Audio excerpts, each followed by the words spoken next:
to get into, and I definitely hope that they've planned accordingly today as we this conversation that we have. I mean, there's so many things that are going on, and this has been just nuts. Everything that we've had to kind of look at here with realignment and with the way that things have kind of shaped out here. I mean, I don't even know where to start with all of this outside of the fact that it has definitely put us in a place where we're sitting here today and we're having this conversation about a very different looking scenario for collegiate athletics as we step forward, and it's definitely put us in a place that I mean, where are we going to go from now? Where's it going to be? And how are we going to adjust to this as a country? So, what are your thoughts coming out of the last 48 hours, Dad? Or whatever they're going to call it now. I mean, is it even going to be able to exist? I mean, who are they going to be able to go grab in order to stay alive? Or the four teams that are remaining in the league just going to go independent? That's an interesting conversation that a lot of people are having today. But Oregon, Washington, Arizona, and Arizona State acted in what they felt was their best interest. And uh, I mean, really, the Pac-12 should have been more proactive. If it wanted to keep those teams, you got to get a TV deal done that's going to get revenue to your schools. But instead, you got Oregon and Washington who are going to take less money than Northwestern to be in the Big Ten. And then Arizona and Arizona State go into the Big 12 as a part of this new look conference. And if you would have told us 2 years ago that the Pac-12 would be the conference that died and the Big 12 stayed alive, I don't think a lot of people would have believed it, because the conversation we were having was, the Pac-12 is going to raid the Big 12, Yeah. and instead it's gone the other way around. So it's just a really weird conversation, and we're going to have some weird and different matchups. But college football has kind of always been in a constant state of realignment. I mean, in the early part of the last century, Clemson, Alabama, Auburn, all those schools were playing in the Southern Conference, and that changed. And there was the SIAA. I mean, realignment has always been a part of college football as long as it's been in existence. But it's still it doesn't. It's not going to get any less weird to see these teams play against opponents they traditionally have never matched up with. Yeah, I think it's just, I mean, it's really insane to think about where things were, where we, like you said, where we thought that they were going to be, and then where they ended up. It kind of is that side by side meme of this is where we were, and this is how it's go this is where it was, and this is how it's going, and I feel that, I really do feel that, because it's kind of given the backdrop of what we had been seeing over the years. And what we saw a few years ago during COVID, when Oklahoma and Texas made this move out of the Big 12, I thought the American was going to go after the Big 12. And not that potentially they didn't at least try to have those conversations. I mean, that's something that happens behind closed doors, but you think about it, and that's a real opportunity, I thought, for the American to go after that. And I actually wrote an article about the potential demise of the Big 12 and what could have come of it. I had the Pac 12 taking certain schools.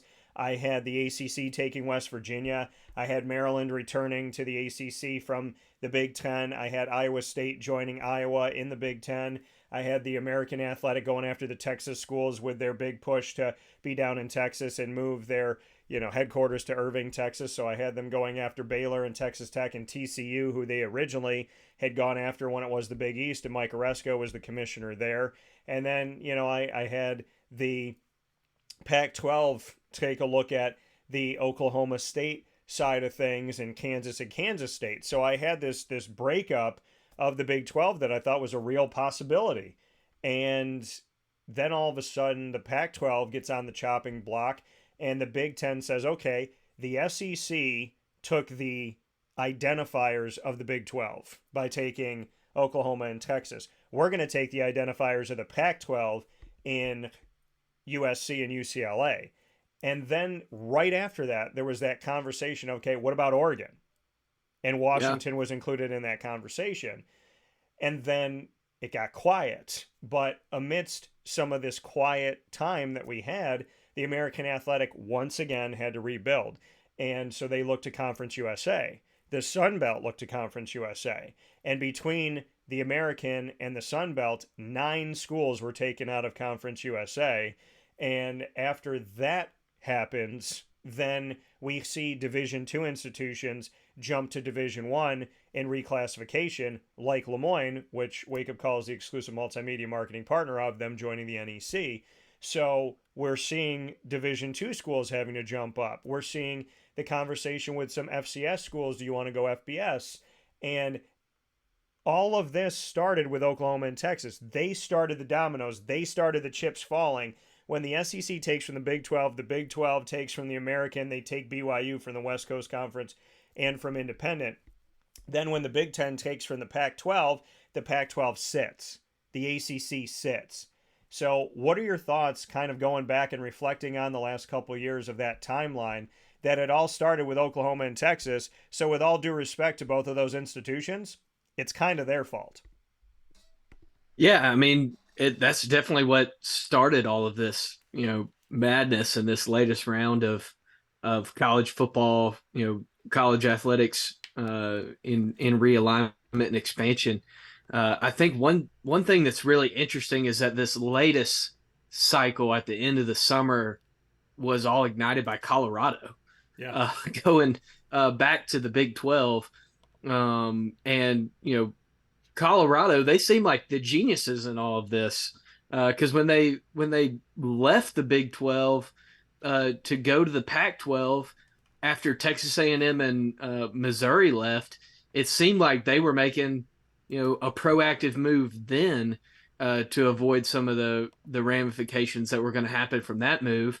And now they were right on the forefront of this realignment again, to get out of that conference before it completely collapsed. So that's the thing that's most interesting about this latest round, is that it all kind of jumped off with Colorado making a move that, I mean, not a lot of people were talking about imminent expansion. People were talking about expansion and realignment still, Yeah. for things that were bubbling under the surface, particularly like with the ACC. But that move sparked a ton of realignment on the West Coast.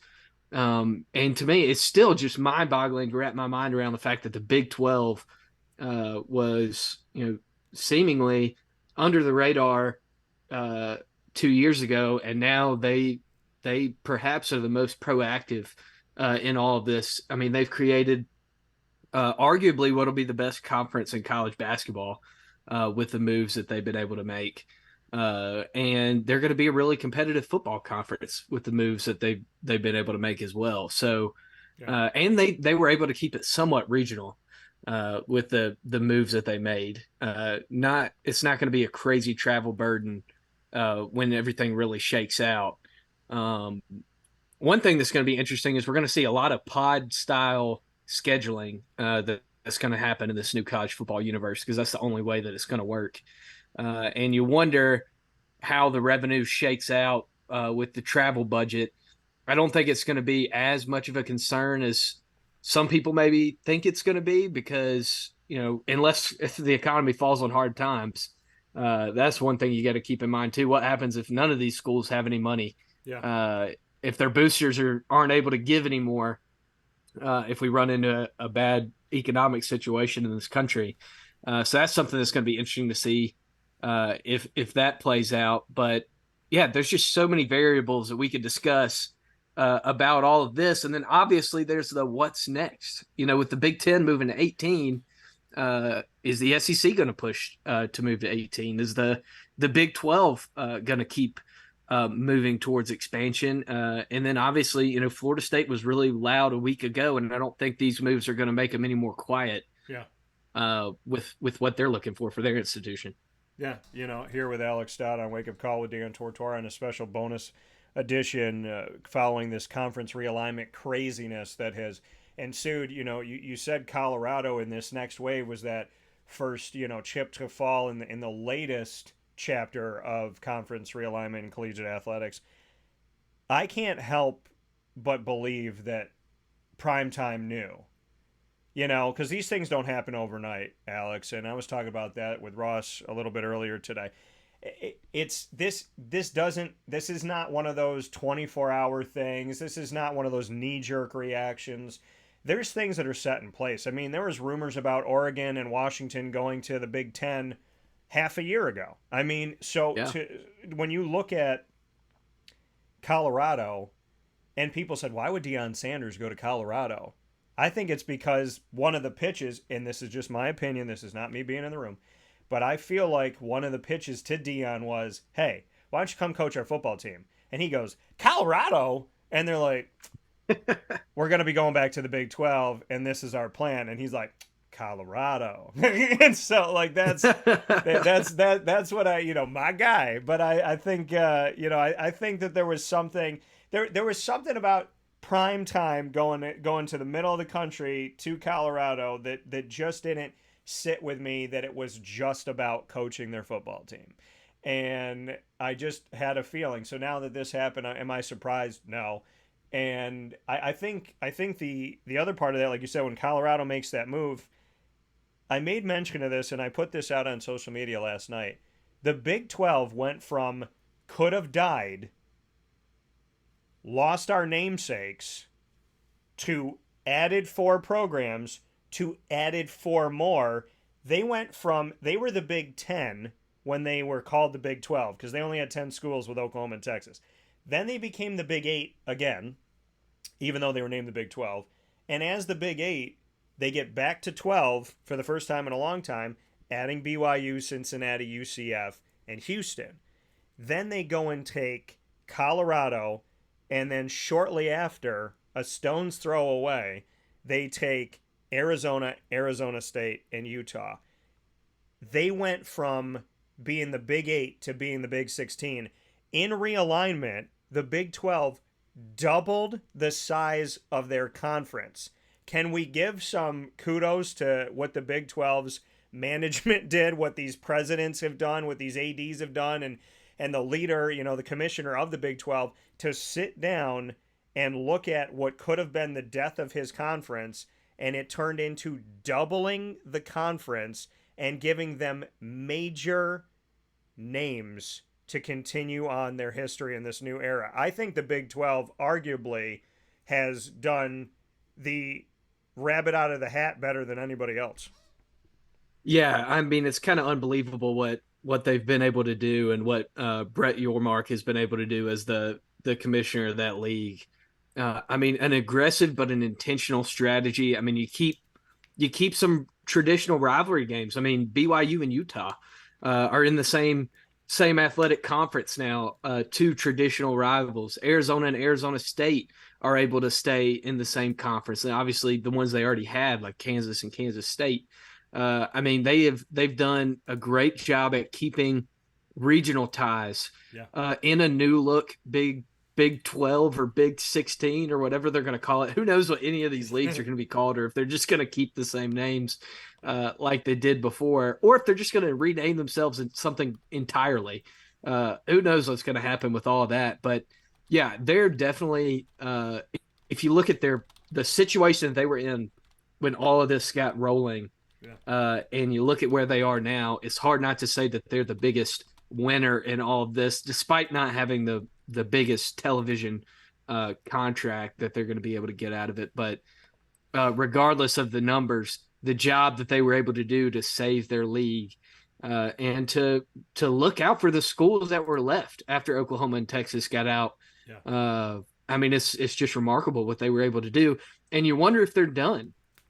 There have been some rumblings that, maybe they would be a league that would potentially go after Clemson and Florida State, or other schools from the ACC if things don't work out over there.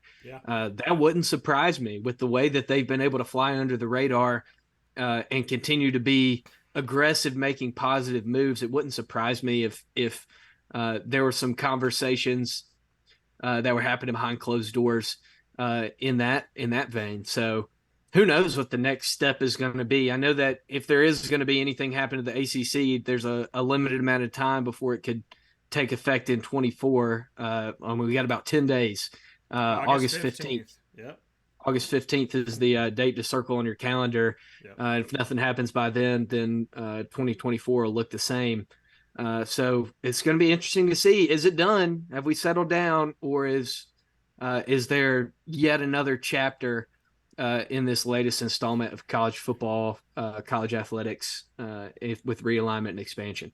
Yeah, I mean this has been such a crazy thing, and I can't believe I was up late last night, of course, trying to recalculate these conferences and give them new names. But on top of, I like your new logos. thank you. The new logos you made, just professional, clean cut. Yeah, I wanted to make it look like somebody just went up and graffitied it. So, had some fun with it. So the Big 16, the Big 18, formerly the Big 10, the Big 16, formerly the Big 12, and the Pac 4, while it's still here, because I think that there's a good chance the Pac's going to be gone. I did realize something that Mike Oresco and I talked about for the last decade, and that's that there is no more Power 5. So he wanted to get rid of that moniker, and that moniker is gone because the Pac in no way makes a Power 5. And so that media facilitated name is now ceasing to exist. As we look at where we are right now, I have some thoughts. One of the thoughts that I put up publicly, and that's that the American Athletic Conference, when the Big 12 looked like they were in trouble, I thought the American was going to go after them, like I said. I thought they were going to go after Texas Tech, Baylor, schools like that, TCU. When I look at the American right now, they have placement in the Midwest, the Mid-South, the Southeast, the South in general, up and down the East Coast, in that middle part of the East, in the Northeast. So if you have the Midwest, the Mid-South, the Southeast, the Northeast, and you have schools within that, the only thing you're missing right now is the West Coast between your North, South, East, and West. So I would be somewhat shocked if Mike Oresco and the American Athletic don't at least call Cal, Stanford, Oregon State, and Washington State. Your thoughts? Yeah, I mean, you got to make the call, right? At this point, especially because nobody knows what this new world looks like. You got to make the call. Why not? What do you have to lose? If they say no, then you're in the same situation we're in before. This is still just interesting to wrap my mind about it. And I kind of want to go on something else that you said earlier. With there being no more Power 5, what does this mean for the college football playoff when it expands? Because originally the Power 5 conferences each got an automatic bid for their champion. Well, now you can't give a bid to the Pac 4, right? I mean, you're not going to just send Oregon State to the college football playoff because they fielded a team. So that's going to have to go away. And these are discussions that have to happen very soon to get the ball rolling towards next year. I mean, it's not like it's going to take you're not going to have to move heaven and earth to make that decision. I think this is going to be pretty easy for everybody. It's not like the Pac-4 is going to carry much weight in that room. But what does that mean? Who gets that automatic bid, or does the automatic bid go away? Are you going to give two to the biggest league? It's going to be interesting to see what it looks like for the college football playoff and the restructuring of that's right around the corner. There are so many other things that have to be decided as a result of these decisions. And we don't even know if they're done yet. We don't even know if by the time that the college football playoff expands, if the field's going to look like it does right now. So that's the other question is it even going to look like this when we play the college football playoff with 12 teams, or are we going to have to make some more moves? Well, that's the thing is I don't think it's done. I don't think it's done because I think the Pac is going to dissolve, and it didn't have to. because my plan a year ago for the Pac 12 was to bond with the Mountain West. And it would have given the Mountain West and the Pac 12 together, it would have made them the first conference to 20. It would have given them geographical rivals. It would have kept that Utah BYU, right pat there, Colorado State. So the schools that have left would have made sense. Boise State, San Diego State, and here's a thing when we talk about San Diego State and why did they do that weird like walk out the door, turn right around, and come back in? I think it's because they thought this is, and again, this is my opinion. I think San Diego State thought, let's get out of the Mountain West, let's join the Pac 12. This is going to be awesome. And then they got tipped off that the Pac 12 was going to be raided, so they spun right back around. Because think about that. San Diego State left the Mountain West without a plan, and it didn't make any sense why they would leave without a plan. I think they had a plan. I think the plan was, the Pac 12 is going to invite us. And then as they were going around the carousel, they were like, that's not what we thought it was. Keep going. Stay on the horse. Don't get off the horse. Stay on the horse.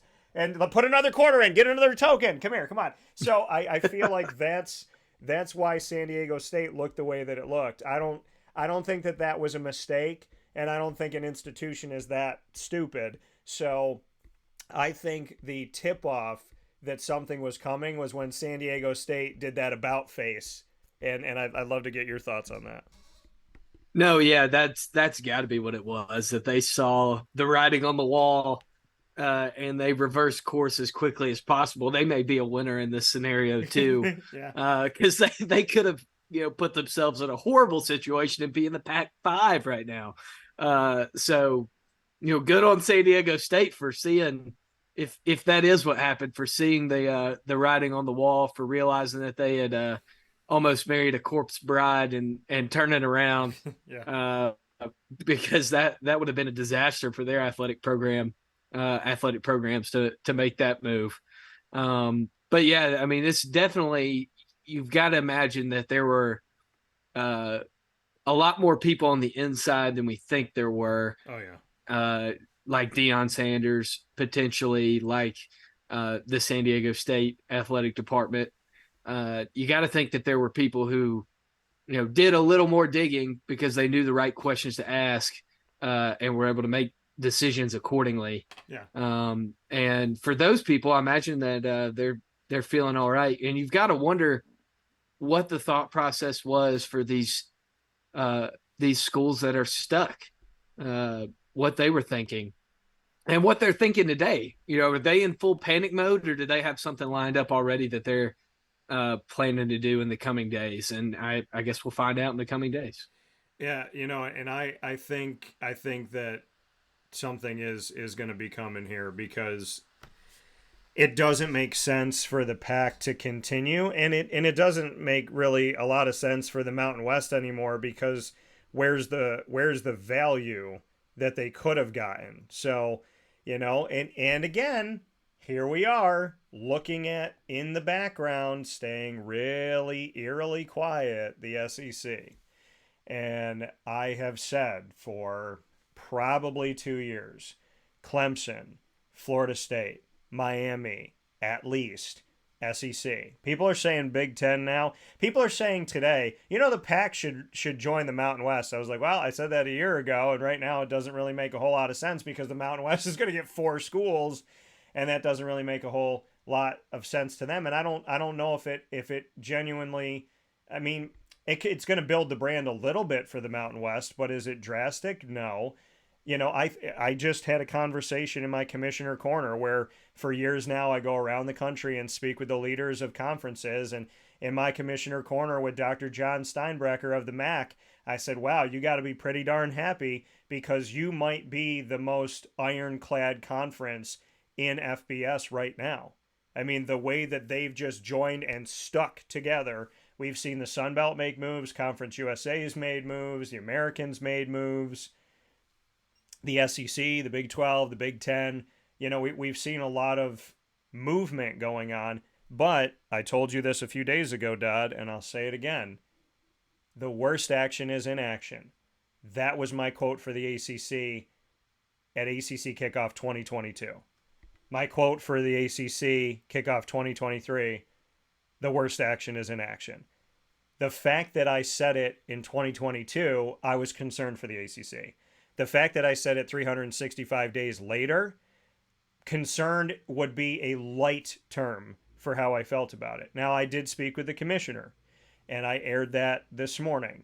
My conversation with the commissioner that I had the opportunity to have down in Charlotte, I was going to hold on to it and air it in a couple days, but I can't because Lord only knows what it's going to look like 3 hours from now. So there's a lot of meat to our conversation, and there's different pieces that we talked about. One of the things being, and these are all up in their own pieces on Twitter, so you can follow me at CallDT and check them out there, or whatever it's called now, X that it's called now. But I actually like that it's called X. I think it's sleek, but that's just my opinion. And it's also X is the Roman numeral for 10, and I like Kendrick Lamar, and I love that song, which is X for 10, and he says, "Are you on 10 yet?" So I think that Elon Musk should use that as the backdrop song, get a little MySpace feel to it for a second. But going back to my conversation with the commission, the ACC, when I was speaking with Jim Phillips, I asked him about the conversation between him and the member schools.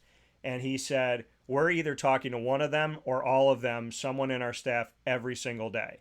He said the cadence is there, the conversation is there, we are having open dialogue frequently. He also talked to me about expansion. He said we're not going to expand for the sake of expanding, but if it makes sense, we're always looking at it, which is also what he told me last year, and we hadn't seen any expansion. He does understand the revenue issue. And I did bring up when you and I were talking before that Mac Brown of North Carolina answered my question by repeatedly talking about the revenue issue, saying the word money a few times in that response to my question. The other part of my conversation with Jim Phillips is kind of looking at, is he worried? Is the worst action inaction about what we're doing right now? So I implore everybody to go and listen to that conversation. It's on YouTube in its entirety at youtube.com/wakeupcalldt. But with all of that being said, it's a long wind up for me to throw this pitch to you. Where's the ACC right now? Oh man, that is a loaded question, and I think that it goes back to what we were talking about earlier. It seems like the ball is in the SEC's court. Yeah. And a lot of the ACC situation right now is dependent on, look at Oregon and Washington, for example. They went to the Big Ten, but they had to take a smaller cut of the revenue share in order to make the other schools happy.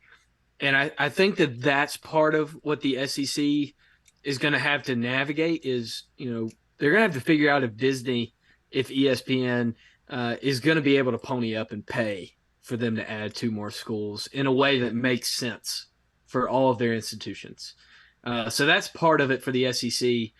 The ACC, man, I agree that the best, you can't be inactive in this, but the ACC is in a situation because of the grant of rights that, John Swofford pushed through that runs to 2036. The ACC is in a situation as a conference where it can't be active.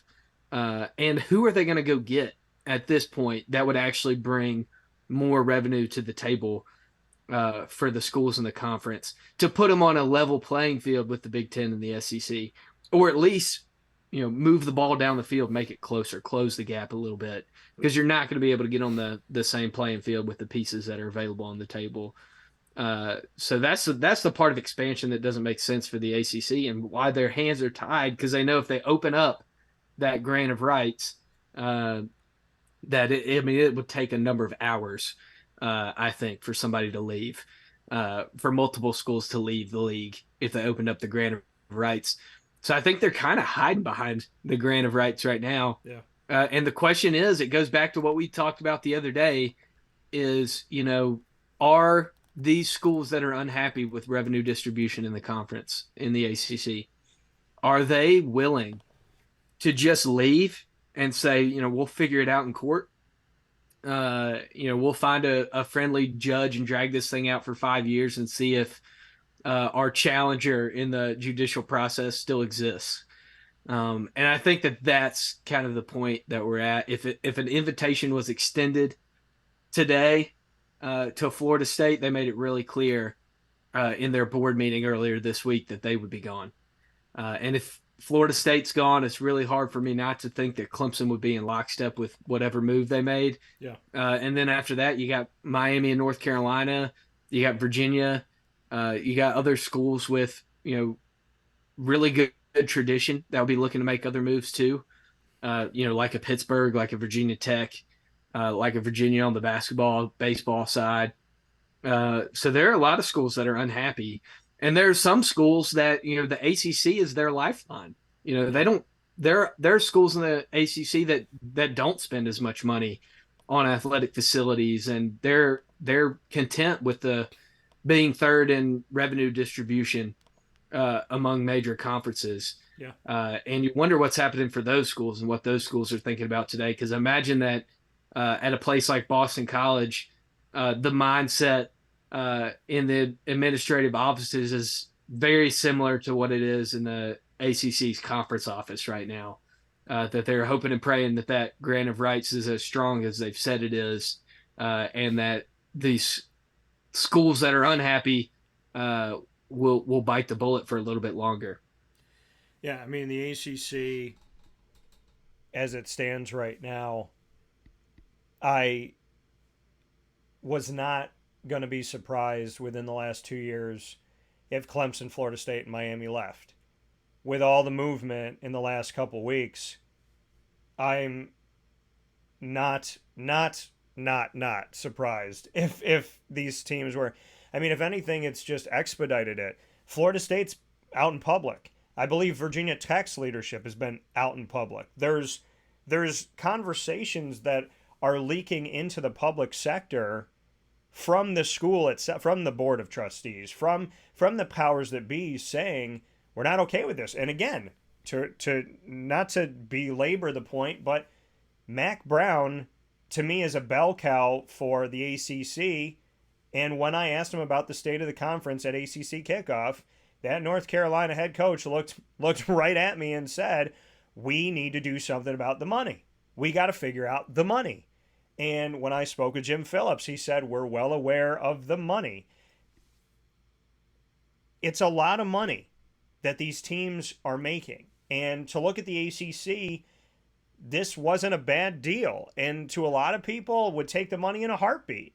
But because the SEC has gotten astronomical, because the Big Ten has gone out of this world as well, and the Big 12 potentially looking to follow suit with that, it looks so strange to say $30 million is chump change or something like that. But we've come to a place where if you're looking at $60 million going to each school in a certain conference, $57 million going to another school, when you look at the ACC and you say, okay, if we split it all right now, it's like $41 million.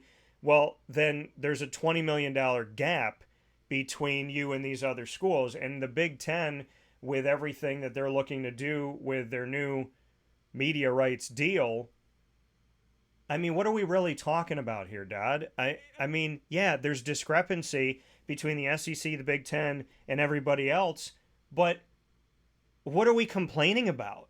You know what I mean? I mean, what is, you want to make more money, but do you have to? I mean, Oklahoma, will they ever get out of the SEC? Will Texas ever get out of the SEC?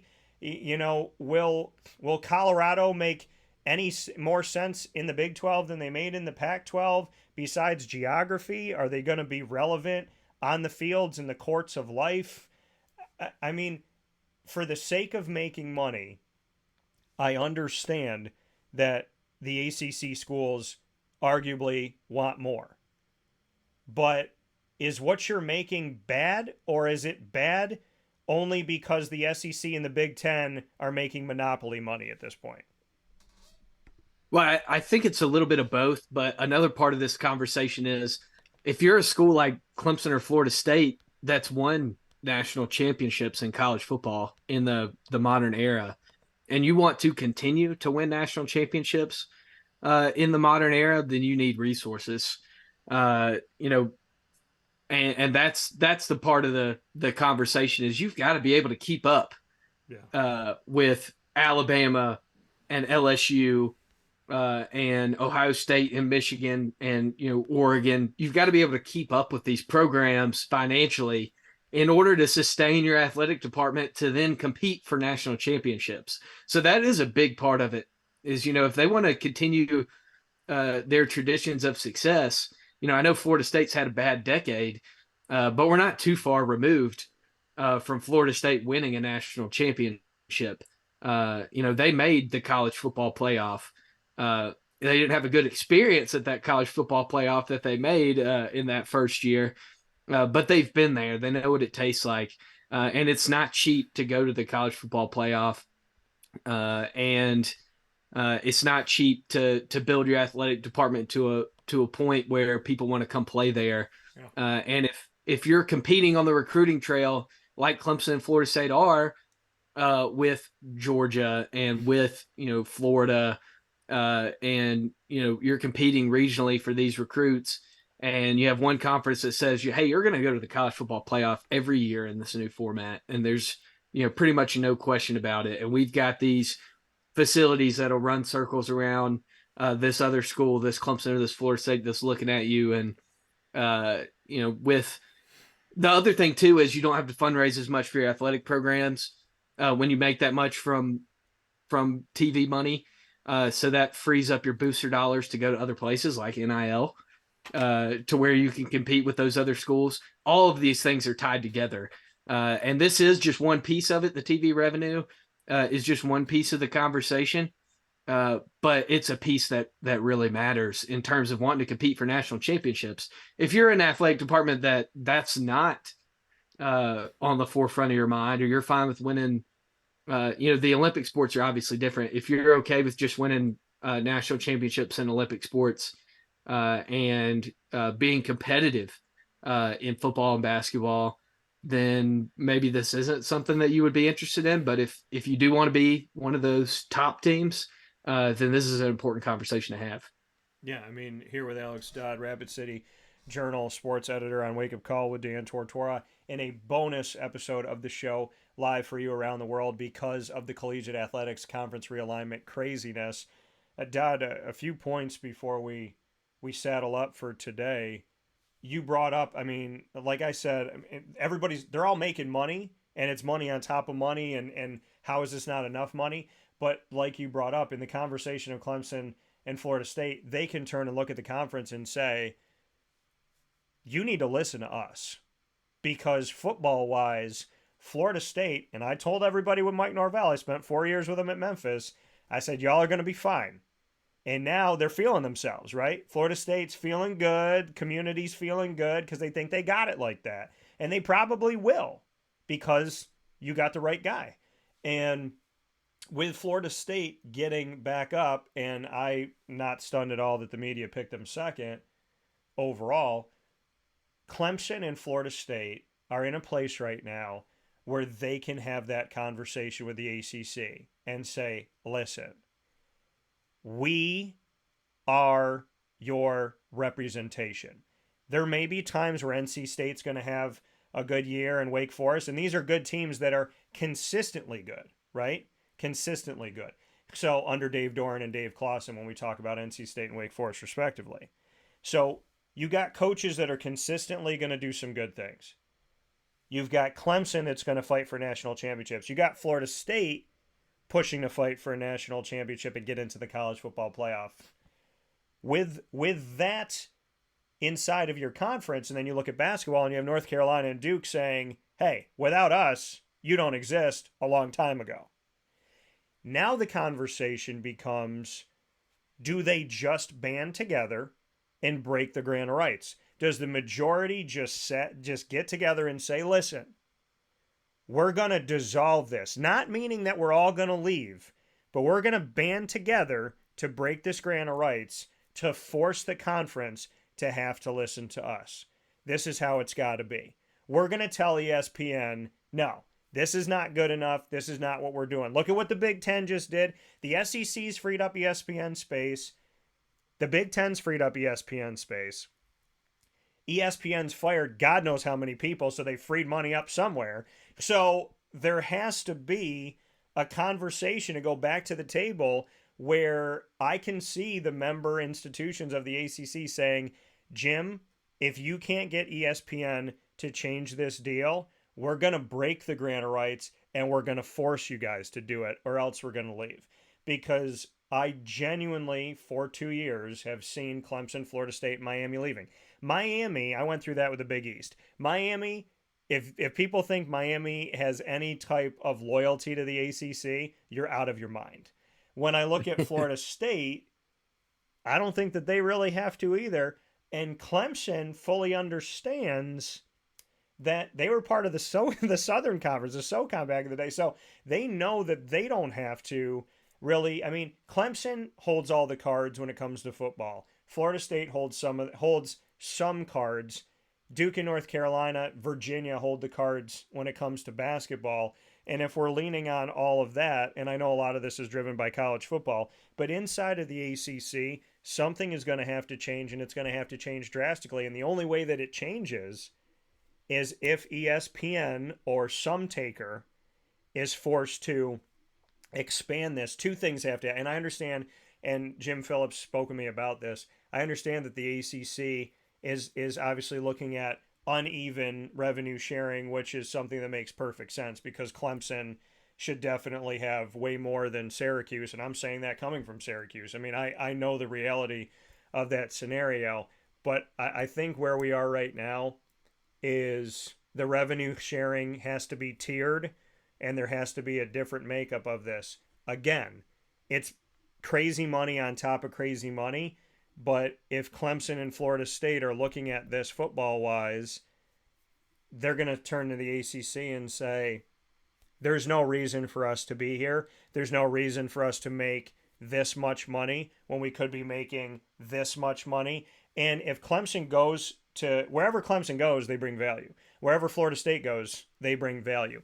There's schools that are holding on to the ACC. I think NC State can exist elsewhere. If Nebraska can exist in the Big Ten, I think the NC State can exist elsewhere. I think that, Pitt can exist in the Big Ten. I think the schools that need, like you were talking about, that need the ACC, I think those schools, I think Syracuse, I think, Wake Forest, arguably, because they're not a bigger school, right? So I think Wake Forest needs it. I think Syracuse needs it. I think Georgia Tech needs it.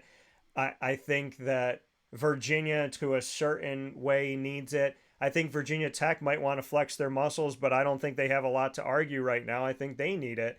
So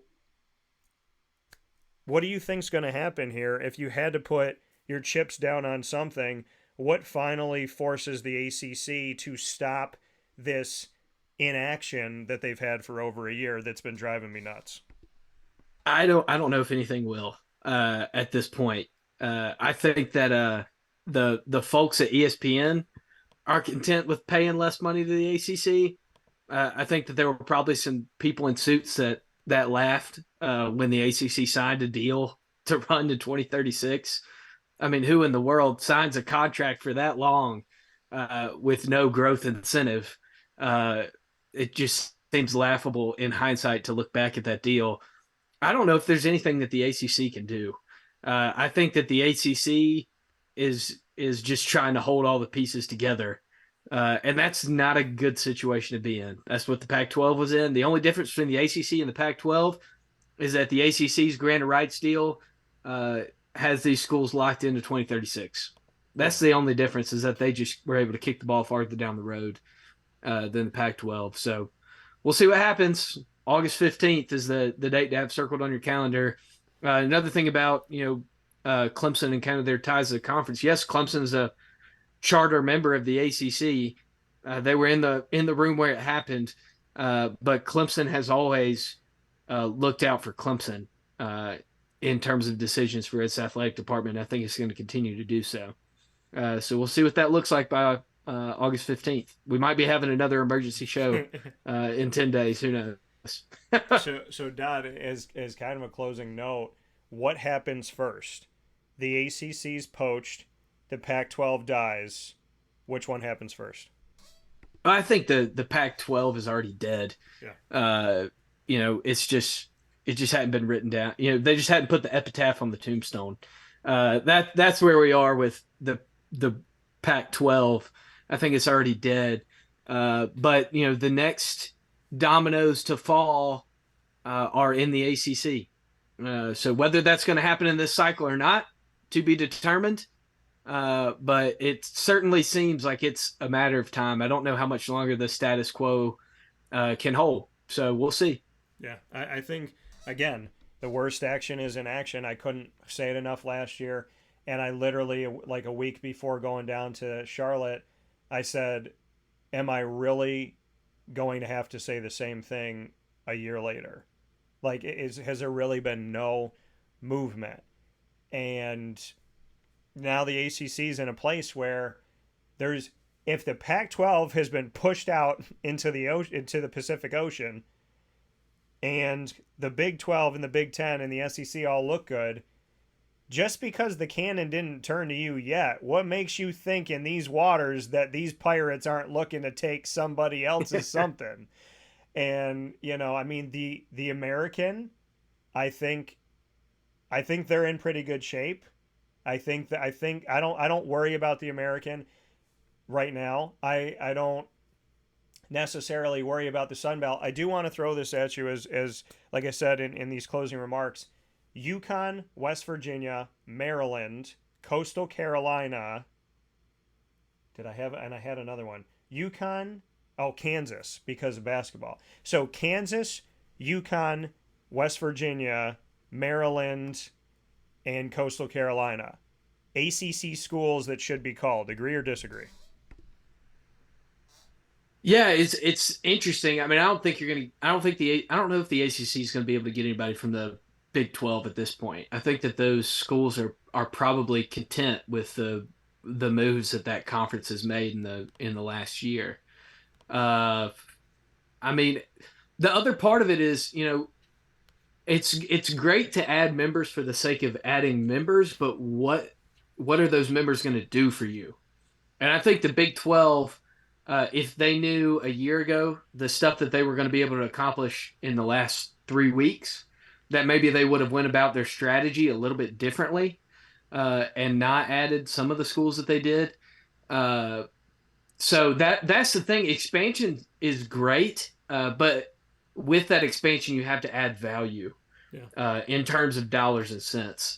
So I don't know. That's always been kind of the ACC's thing in this since they added Syracuse and Pitt and Louisville. Since the ACC made those moves, it's been who else brings value, and there's only been one school with the potential to actually bring financial value, and the ACC hasn't been able to seal the deal. And they're Jim Phillips essentially said at the football kickoff that it's not a possibility to add Notre Dame.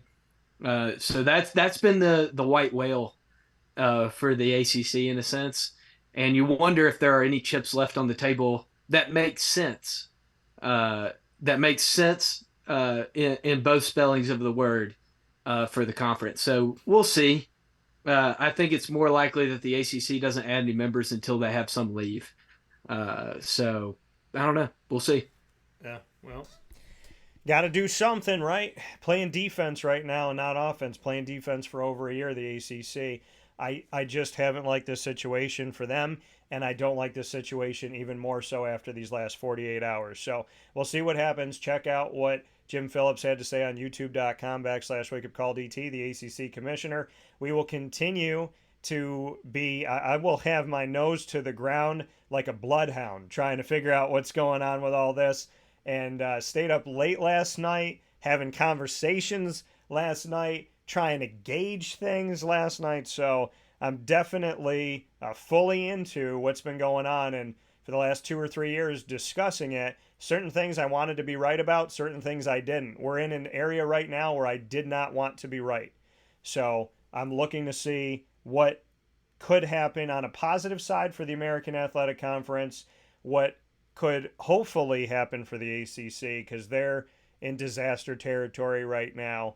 And it's kind of like watching a hurricane come into the United States, and they're sitting there in Charlotte going, well, it's not here yet. Well, it's here now.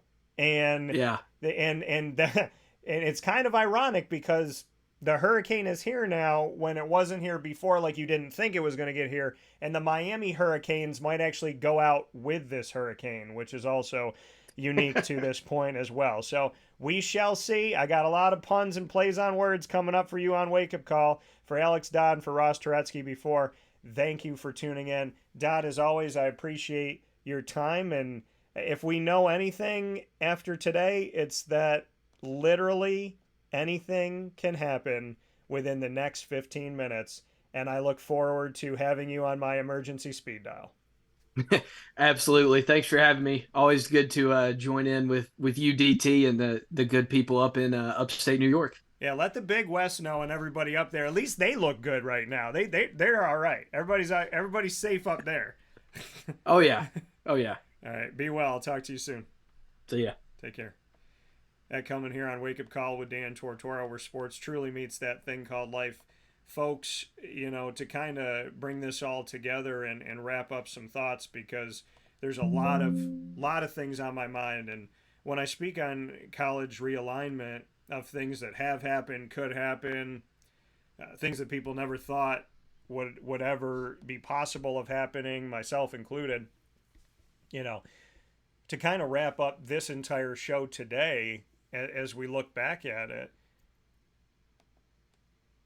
we're in a place right now where I believe I agree with Dodd. I believe the pack is dead. Now, as I said to Dr. John Steinbrecher, the MAC commissioner, they could have the closest knit group of institutions of any FBS conference right now. And I said that before all this happened, and I say it right now again. The Mountain West looks like they'll be okay. I think the MAC is in the best shape when it comes to staying together. I think the American, and Mike Oresco, the commissioner of the American, has told me over and over again, we expanded to a number that we feel good at, even in the case if there was some more realignment that happened and we were to lose anybody. We've now expanded to, they have 15 schools as members in some way, shape, or form, 14 football members, biggest they've ever been. I think the conference in the most trouble is the ACC. I think the conference that is the tightest is the MAC, like I said. I think the one in the most trouble of what's going to happen next is the ACC. I think the strongest conference is, I think the Big 18, formerly the Big 10. I'm calling it the Big 18. I think they're rivaling the SEC right now, and I think the Big 12, aka Big 16, the Big 10, aka Big 18, and the SEC are in the best shape. I think the one that sustained realignment the best is the MAC. I think the one in the biggest trouble is the ACC. I think the conference to get a lot of respect that deserved it a long time ago in this realignment is going to be the American. I think the Sun Belt will be able to get by here. I think Conference USA obviously has found a way to continue to stay afloat amidst all this. Who would have thought, with all the poaching, that when the Big East died, that the American would be able to go through multiple hits of realignment, Conference USA the same thing, and that the pack would cease to exist with Conference USA still being alive and the American Athletic Conference rising out of the ashes like a phoenix, three times? So the ACC to me is where the cannons are pointed now. I didn't want this to happen. The worst action is inaction. I've said that for now 2 years. I meant it when I said it the first time. I didn't want to say it again this year, but the ACC has not moved. Now, the grant of rights protects you. And allegedly, we thought nothing could break it. And then we heard that if a majority of schools say we want out, they can break it if there's a majority, if 8 of them say yes. So I think where we are in realignment, I don't think we're done. I think the SEC does not like not being the focus of attention in the country. And so we've seen the Big 12 expand and the Big 10 expand both again. I think the SEC is now going to want to be the headline. And I think the way they become the headline is by going after the ACC, which is what I thought that they would do before. So we shall see, folks, what happens from here. But did you ever believe that the Pac would die? That all the way out on the West Coast, they seemed safe. But the Big 12, which has a big part of the middle part of this country, is now stretched out west. And the Big 10 is now in the West and in the Midwest and in the Northeast and amongst that region. The SEC has remained strong through all of this. So now, and Notre Dame hasn't had to make a move, by the way, folks, and I don't know if they necessarily will. It's all come down to who gets the last four schools of the Pac. Does the Americans stretch out west and truly have all different parts of America in their conference? I don't think the MAC does anything. I don't think the Sun Belt does anything. I don't think Conference USA does anything. And I think the American Athletic has a better shot than the Mountain West. If not them splitting the schools, I would lean on the American to get the rest of the Pac schools. So outside of that, where does the ACC go? The two conferences I've covered more than any other conference in the last decade when it comes to doing interviews and really getting to know the schools on a deeper level, the American and the ACC. And I think both of them are on the clock for different reasons right now. The two conferences I've covered most heavily in a decade are the two conferences that I think could potentially be in the spotlight with the SEC within these next few weeks.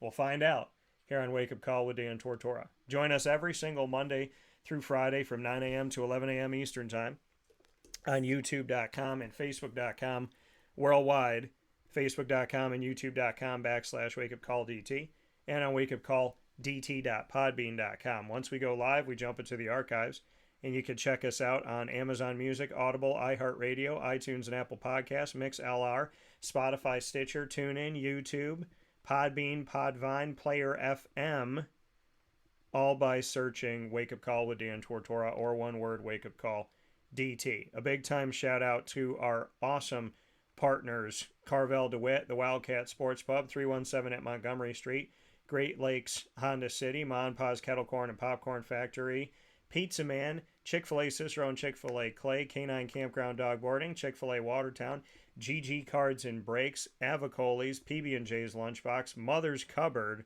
A big time thanks to all of our wonderful partners, as well as our exclusive multimedia marketing partnerships with Lemoyne College and the Dolphins, as well as Bryan and Stratton College Bobcats of Syracuse and the Alfred University Saxons. I hope you have a wonderful day. Stay close to Wake Up Call, because you never know when another broadcast is going to happen. Here on Facebook at Wake Up Call DT, Twitter at Call DT, Instagram at Wake Up Call _DT. A big time thanks to my guests that joined me for this expanded broadcast week, Ross Turetsky of the Times Leader in Scranton, Pennsylvania. Big time shout out to him for all the work he does as a sports writer and broadcaster, and a future head coach coming up here very soon. And of course, Alex Dodd of the Rapid City Journal, and big thanks to him for being up there in the Dakotas, holding it down, and of course for the work that he's done overall as a sports journalist in his time. Big time thanks to the sports editor of Rapid City Journal, Alex Dodd, for joining me here. So for Ross, for Alex, for myself, Dan Tortora, thank you all for watching and listening. You can go back and watch this instantaneously on youtube.com/WakeUpCallDT and on Facebook.com/WakeUpCallDT. This has been Collegiate Athletic Conference Realignment craziness, right on the heels of it, on Wake Up Call with Dan Tortora, where sports meets life. God bless. No stress. Do your best.